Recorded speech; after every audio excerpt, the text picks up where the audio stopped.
Okra. Scientific name. Abelmuscus esculentus. 11 benepisyo ng okra. 1. Pinapagaan ang asma. Dahil sa taglay na vitamin C ng okra, pinapagaan niya at pinapaluwag ang hirap sa paghinga na siya ring unang simptomas ng pagkakaroon ng asma. 2. Tumutulong sa digestion.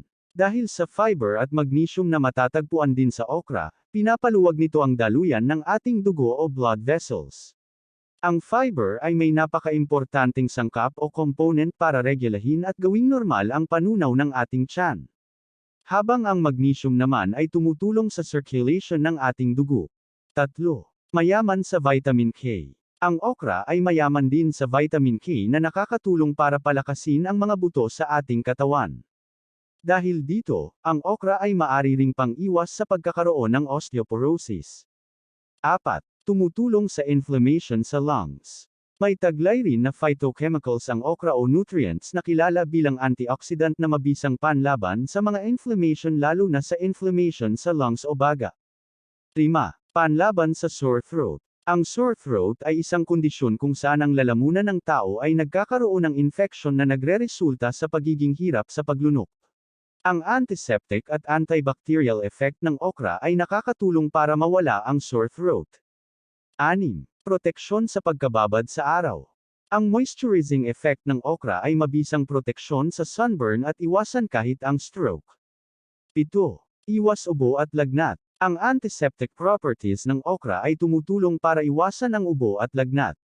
Ang antioxidant at phytochemicals naman ay nakakatulong para maiwasan ang iba pang sakit na maaring kasabay nito. 8. Iwas scurvy. Maliban sa taglay na vitamin A, ang vitamin C sa okra ay pumipigil sa inflammation at infection sa oral health.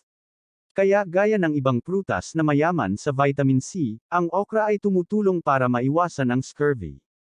9. Kaagapay sa ligtas na pagbubuntis. Ang okra ay meron ding taglay na folate.